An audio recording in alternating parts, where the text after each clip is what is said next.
How's it going, everyone? Yosef back here with another video, and I hope you're having an amazing week so far. Today I want to talk about something a little bit different, and that is, should you buy a van or an SUV?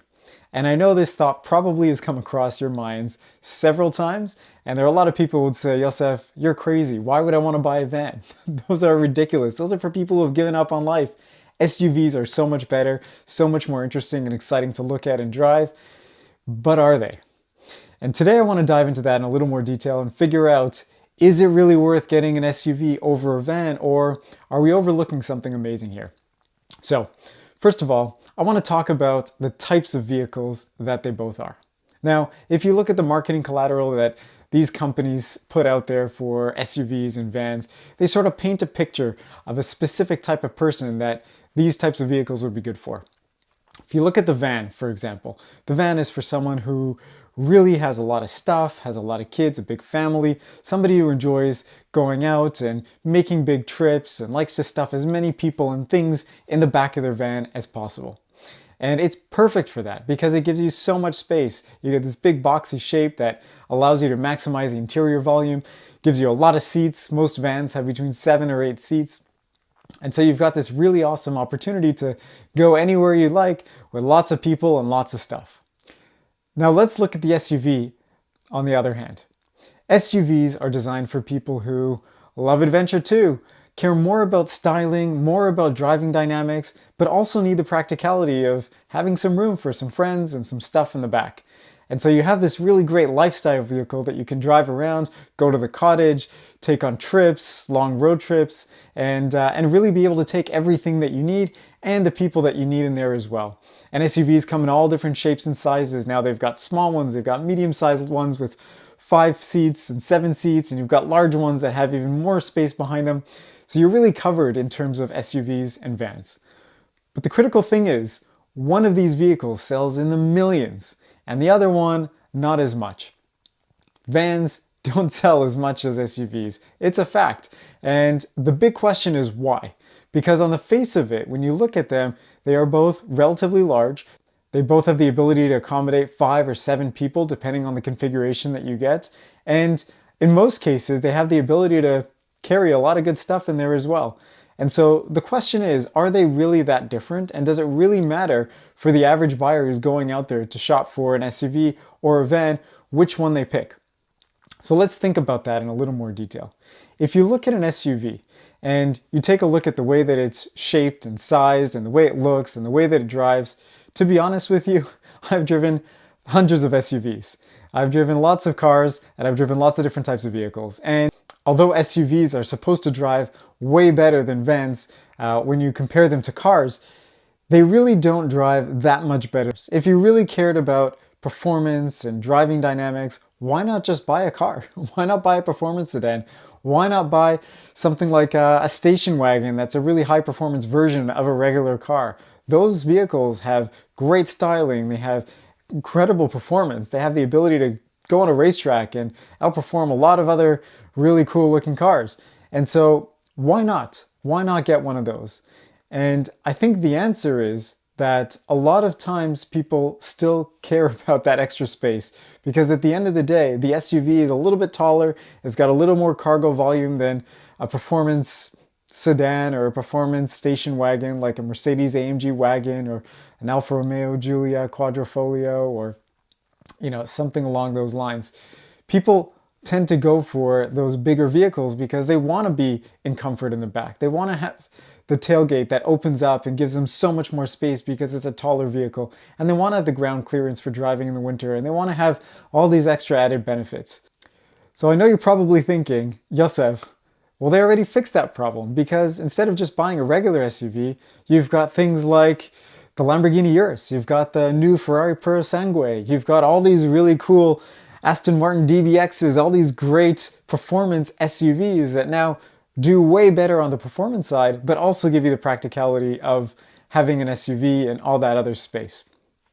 Now, I can tell you firsthand, from being in Porsche Cayennes, I've driven in Alfa Romeo Stelvio Quadrifolios, I've driven in a lot of great vehicles that are designed to be performance cars, but are still SUVs. And at the end of the day, they still don't drive as well as the car version that they're based off of. And the reason is because you've got a much larger vehicle now that you've got to push around with a higher center of gravity and all this extra size that it impacts the driving dynamics, and there's nothing you can do about it. It's physics. And the ones that drive really, really well, like the Porsche Cayenne or the Lamborghini Urus, and I'm sure the Ferrari Purosangue is amazing too, and the Aston Martin DBX, haven't had a chance to drive those yet, but those vehicles at the end of the day are going to have much stiffer suspension. They're not going to be able to brake as quickly because you just can't. You're driving more mass than a regular car, and you can put on giant tires and you can put on giant brakes and add all the performance in the engine, but it still won't be the same as a lighter, nimbler car that it sort of competes with. And so I think at the end of the day, if you really truly care about styling and you really truly care about the way that a car handles and you want something nimble and light and fun to drive, a car is still your best bet. And so if you are going for an SUV, even a performance SUV, that means you're willing to give up on that a little bit, just in the name of having a little bit more space and practicality. And if you're already thinking about adding more space and practicality, why not look at the van? And here's the thing. So I know that vans don't drive as well as SUVs when it comes to the performance ones, for sure. But the regular ones drive relatively similarly to vans. A lot of the SUVs now are pretty muted because everybody cares so much about fuel economy that those performance figures don't really matter. And the stiff suspension and making the car ride like a sports car, it's not as important as it probably was when the first performance SUVs came out. And so when you look at the practicality side of it and you look at a van, when you have an opening that is so huge that you can easily get into the middle row and fold seats and move things around and even walk to the back row, it just makes more sense when you have a larger family. And the trunk has so much space in there that even with the seats up, with all 7 seats or 8 seats up, you still have room in the trunk. So you've got all this extra space and all this added comfort. It just makes so much sense if you're somebody that does a lot of road trips and a lot of camping and likes to go places like skiing and cross-country road trips and things like that. It just makes so much more sense. But the greatest part about vans, I think, in terms of their practicality is they have sliding rear doors. And I know that sounds a little ridiculous and crazy, but if you think about it, my biggest fear with my car is that my kids are going to get in, they're going to open the door, and they're going to slam the door into the car that's next to them. And so I always try to park as far away from everybody as possible, or in a place where other vehicles can't park next to me so that I don't have to worry about that. But in a van, you don't have to worry about these things because they've got sliding doors. And what that means is when you're going up to the car, you can open it. You've got power doors.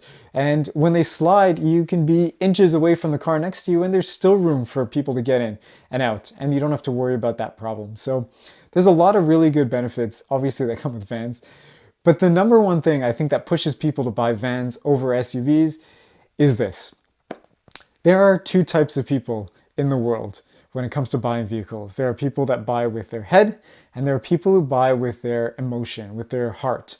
And people who buy vehicles with their head are always going to look at the pens and paper documentation about why the features are so much better and bigger, and you're going to compare every little line on that sheet and say, well, this one makes more sense because of ... But if you're somebody who buys with your heart, it doesn't matter what the spec sheet says. It doesn't matter what the marketing collateral tells you you should be when you're buying this type of vehicle. When you buy with your heart, you're buying something that you care about, something that draws you into it, something that creates an emotion or a sense of passion, something that makes you feel something towards that vehicle. And that's not something that a spec sheet can necessarily sway you over. Yes, you can have cars or vehicles that have more power. Yes, you can have vehicles that have more space and more features. And yes, some are going to be more luxurious and some are going to have other things that maybe are interesting for other people. But people who buy with their heart, they buy cars that speak to them. And when they get into it, they feel special. They enjoy it. There's something unique about it that another type of vehicle won't give them. And that's why, at the end of the day, I truly believe SUVs still sell way better than vans. People who are thinking about practicality will always go for the van if you're somebody who buys vehicles with your head, with numbers, with logic. But if you're somebody who buys cars with your heart, something that you're passionate about, that you really enjoy, there's so much more style and excitement and things to be interested in when it comes to an SUV, because it gives you that option now to enjoy having some of that performance, having a little better handling or dynamics if you buy one of the more performance-y type SUVs over a van, and still take your kids to school and still haul the family in different places. So those are my thoughts on vans and SUVs. I hope you've enjoyed this. This is something that I've thought about for a long time and I'm very interested in. I have a family, I have 3 kids, and so I thought about it a lot. Should I just buy a van and ditch the SUV because it's so much more practical? But I'm someone who buys cars with my heart and not with my head. And so I was willing to sacrifice on the practicality a little bit just to go for something that's a little bit nicer to look at in my mind and something that's a little bit more exciting to drive, relatively speaking, compared to a van. And that's my story today. I hope you've all enjoyed it. If you find this helpful and you think this is something that other people might be able to enjoy and appreciate and could help somebody else with their buying decision, please share it. I hope that it's helpful for them as well. And in the meantime, I hope you have an amazing rest of your week, and we'll catch you again in the next video. Take care.